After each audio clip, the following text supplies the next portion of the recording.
Hello students, welcome है science Haryana YouTube channel खास science के स्टूडेंट्स, हिंदी मीडियम स्टूडेंट्स के लिए, हरियाणा बोर्ड स्टूडेंट्स के लिए। तो जैसा कि बच्चों कल हमारा पहला सेट 1 है, क्राइटेरिया इसका है कि ये 20 मार्क्स का आएगा, 1 घंटा मिलेगा। 6 चैप्टर हैं बच्चों, इसमें कुछ क्वेश्चन करवाता जाऊंगा और आइडिया देता जाऊंगा आपको कि भाई और इससे मिलता जुलता क्या क्वेश्चन बनेगा। तो अच्छी तैयारी के लिए देखें ये वीडियो, अच्छे मार्क्स के लिए।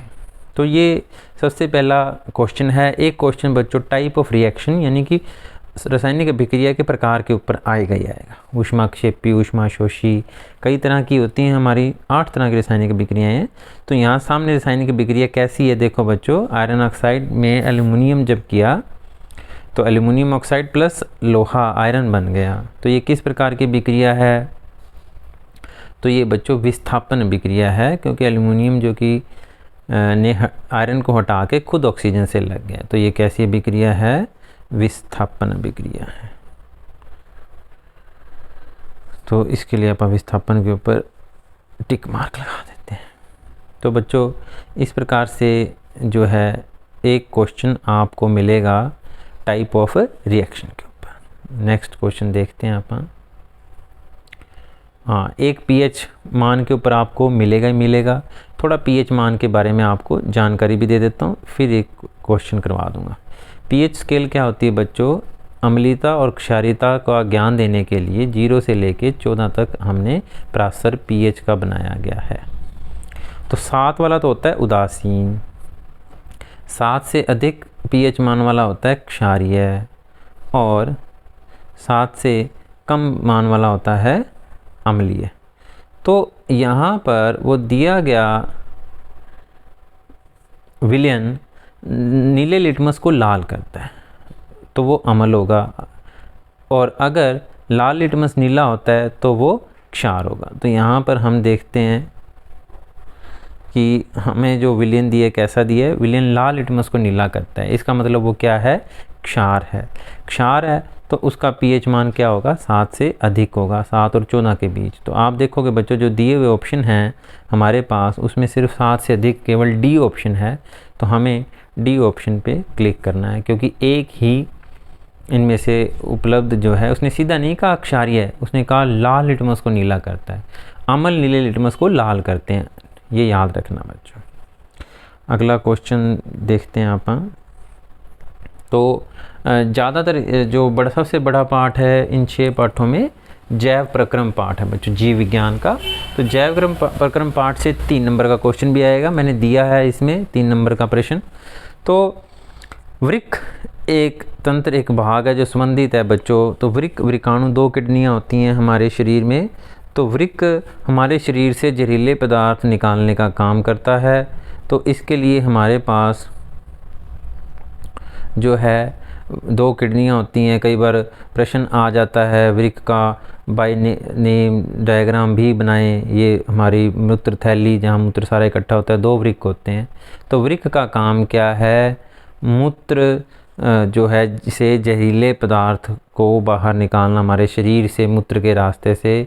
तो ये उत्सर्जन तंत्र का भाग है बच्चों। ये किसका भाग है? उत्सर्जन तंत्र का। ऑप्शन सी सही हो जाएगा। अगला प्रश्न देखते हैं। 2 तंत्रिका कोशिका के मध्य खाली स्थान को क्या कहते हैं? तो बच्चों तंत्रिका कोशिका क्या है? सारे शरीर के जो सूचनाएं हैं तंत्रिका कोशिका के माध्यम से हमारे जो ये द्रुमिका होगी पीछे पहुंचते हैं। तो जो एक तंत्रिका कोशिका से अगली तंत्रिका कोशिका तक जो जाता है वो खाली स्थान होता है, उसको कहते हैं बच्चों सिनेप्स। ये द्रुमिका ये है, उसमें एक ऑप्शन द्रुमिका का भी है। द्रुमिका जो पीछे पीछे लास्ट में बच जाता है पतले पतले धागे से, वो द्रुमिकाएं हैं। सिनेप्स वो खाली स्थान है जो एक तंत्रिका कोशिका से अगली तंत्रिका कोशिका तक जाता है, रह जाता है खाली स्थान, उसको हम सिनेप्स कहते हैं। ये भी अच्छा प्रश्न है। किसी शब्दकोश में पाए गए छोटे अक्षरों को पढ़ते समय आप कौन सा लेंस पसंद करोगे? तो पहली बात तो उत्तल लेंस, हम कैसा लेंस पसंद करेंगे? उत्तल लेंस, छोटे अक्षर पढ़ने हैं तो उत्तल लेंस काम आएगा बच्चों, दूर के अक्षर देखने के लिए अवतल लेंस। तो उत्तल लेंस कौन सा, 5 सेंटीमीटर फोकस दूरी वाला या 50 सेंटीमीटर फोकस दूरी वाला, ये इंटरेस्टिंग है। तो बच्चों लेंस की क्षमता जितनी फोकस दूरी कम हो उतनी ज़्यादा होती है, यानी कि वो उतनी बड़े अक्षर करके दिखाता है। तो हमें 5 सेंटीमीटर ऑप्शन बिल्कुल सही होगा, उसमें 5 सेंटीमीटर फोकस दूरी वाला उत्तल लेंस। तो एक प्रश्न बच्चों उत्तल अवतल लेंस या के ऊपर आना ही आना है प्रश्न। सिलेबस बहुत ज़्यादा है, क्या करें, लेकिन ये जो मैंने एक पेपर बनाया है इसमें मोस्ट इंपॉर्टेंट क्वेश्चन मैंने डाल दिए हैं, इससे मिलते जुलते क्वेश्चन ही आने हैं। सामान्य दृष्टि से वयस्क की सुस्पष्ट दर्शन की अल्पतम दूरी क्या होती है बच्चों, 25 सेंटीमीटर। 25 सेंटीमीटर तक की चीज़ को हम बड़ी आसानी से देख सकते हैं, उसको कहते हैं निकट बिंदु। निकट बिंदु कितना होता है आँख का, 25 सेंटीमीटर। और दूर बिंदु कितना होता है, अनंत। अगर वो पूछ ले इस तरह का क्वेश्चन तो दूर बिंदु कितना है, अनंत।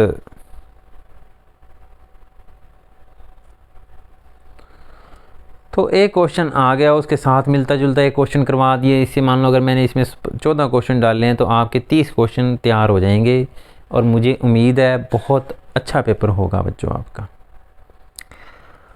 sciencearena.com पर नोट्स डाउनलोड कर लेना। ये मेरा favourite question, most important question, इससे मिलता जुलता एक क्वेश्चन और करवाऊंगा। एक गोलीय दर्पण की वक्रता त्रिज्या 20 सेंटीमीटर है, फोकस दूरी ज्ञात करो। बच्चों फोकस दूरी और वक्रता त्रिज्या में क्या संबंध है, F बराबर R/2।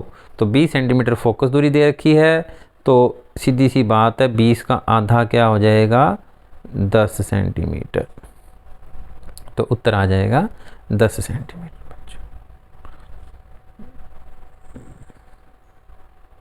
ये इस सॉफ्टवेयर की समस्या है बच्चों, ये अपने आप रब नहीं करता।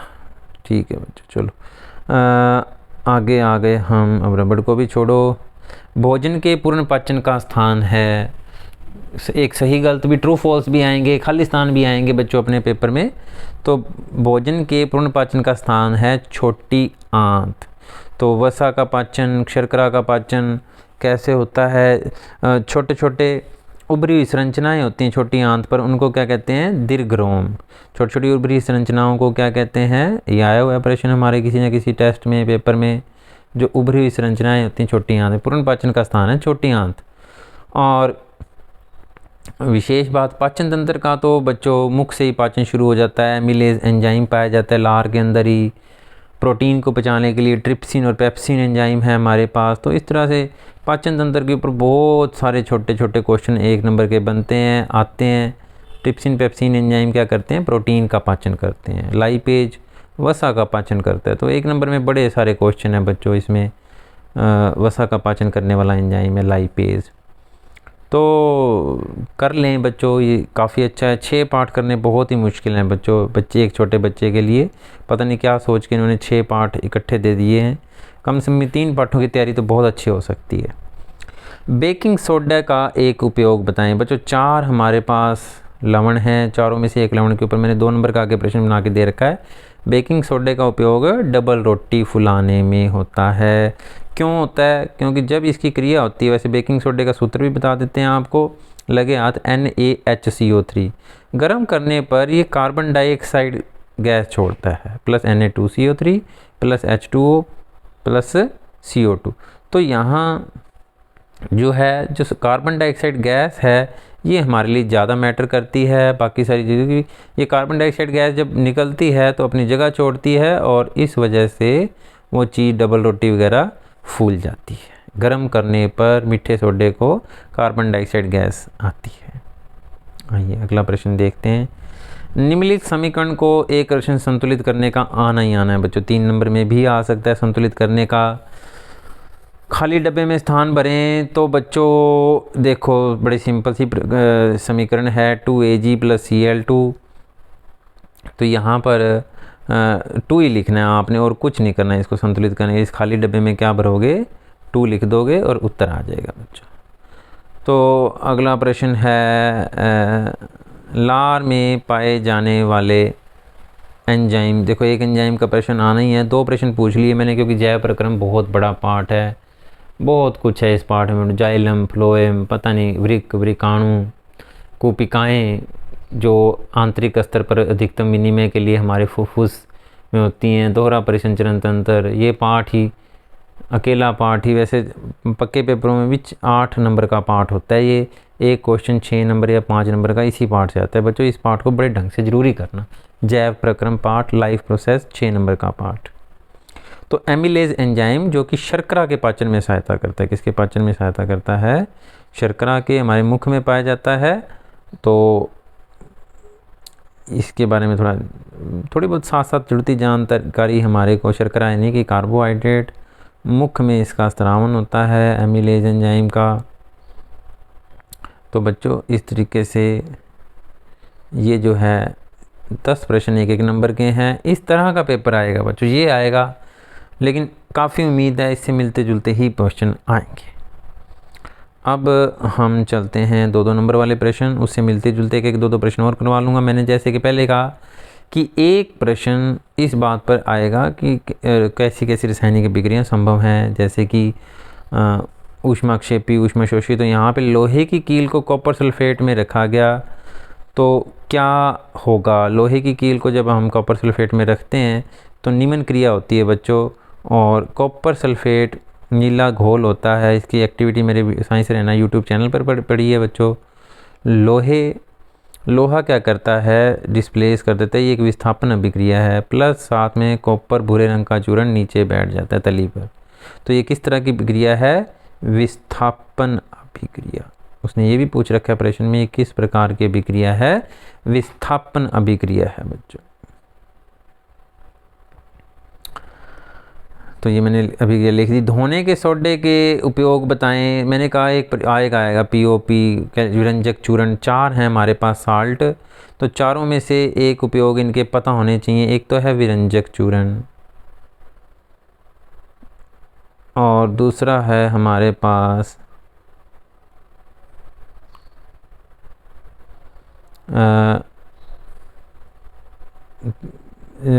कैल्शियम ऑक्सीक्लोराइड हो गया, विरंजक चूर्ण, मीठा सोडा, दामन सोडा, और चौथा है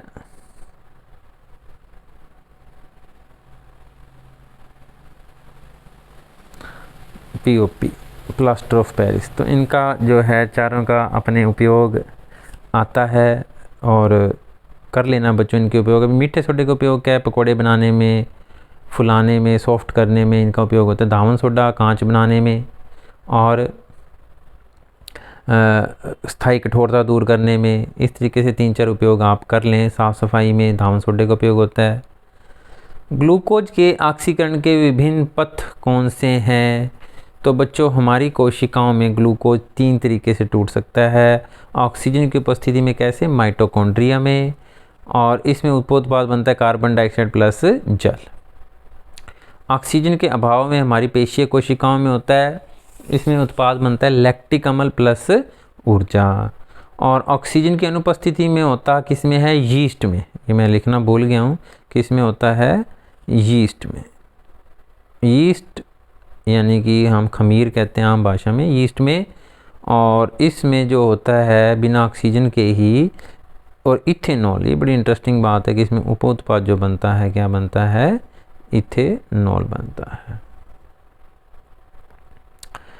आगे देखें बच्चे, एक प्रश्न अगला जो आना ही आना है हमारे को, एक सवाल आएगा। उत्तर लेंस के आगे 10 सेंटीमीटर दूरी पर पड़ी है वस्तु, 10 सेंटीमीटर फोकस दूरी है, 20 सेंटीमीटर पर वस्तु रखी गई। प्रतिबिंब कहाँ बनेगा? डायग्राम भी बनाएं। आओ बच्चों करवा देते हैं ये क्वेश्चन। इसके लिए हमें चाहिए बोर्ड कहाँ से मिलेगा भाई? ये आ गया बोर्ड। तो उत्तर लेंस के आगे 20 सेंटीमीटर पर 10 सेंटीमीटर उसकी फोकस दूरी है, ये 10 और ये 20।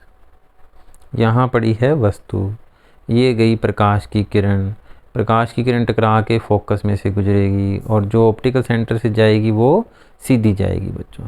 तो 20 सेंटीमीटर पर नीचे एक बराबर आकार का, और जो ऑप्टिकल सेंटर से यानी प्रकाशीय के बिंदु से गुजरेगी ना, बिल्कुल सीधी जाएगी बच्चों लाइन। सीधा प्रतिबिंब, उल्टा प्रतिबिंब बनेगा, बराबर आकार का बनेगा। आइए इसको सवाल भी करके देखते हैं इसी को। 1/f हमें पता लगाना है कि कहाँ बनेगा। वैसे 20 सेंटीमीटर पर ही बनेगा। फोकस दूर की दे रखी है 10 और उत्तल लेंस की फोकस दूरी प्लस में ही होती है। v पता लगाना है, वस्तु पड़ी है 20 सेंटीमीटर पर, -20 लेना पड़ेगा, ये प्लस बन जाएगा। तो 1/v बराबर हो जाएगा 1/10 - 1/20।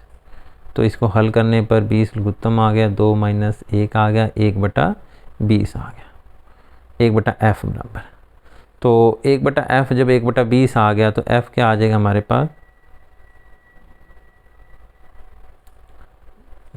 1/f बराबर आ गया, सॉरी 1/v बराबर आ गया 1/20। तो v बराबर आ गया 20, यानी जहाँ वस्तु पड़ी है उतनी ही दूरी पर दूसरी साइड में प्रतिबिंब बनेगा। आइए देख लेते हैं दोबारा। ये अरे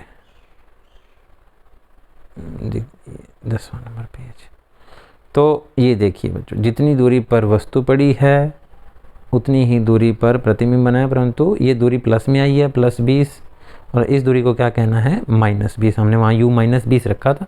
और फोकस दूरी उत्तल लेंस की प्लस में होती है, ये फोकस है, और +10 है। ये छोटी छोटी बातें पता है तो एक सवाल पक्के पेपरों में भी आएगा ही आएगा इस टॉपिक का। तो इस तरीके से बच्चों जुड़े रहो साइंस हरियाणा के साथ। 9th 11th +2 के भी वीडियोस आएंगे। थैंक यू बच्चों। चैनल सब्सक्राइब कर लें और लाइक वीडियो कर दें।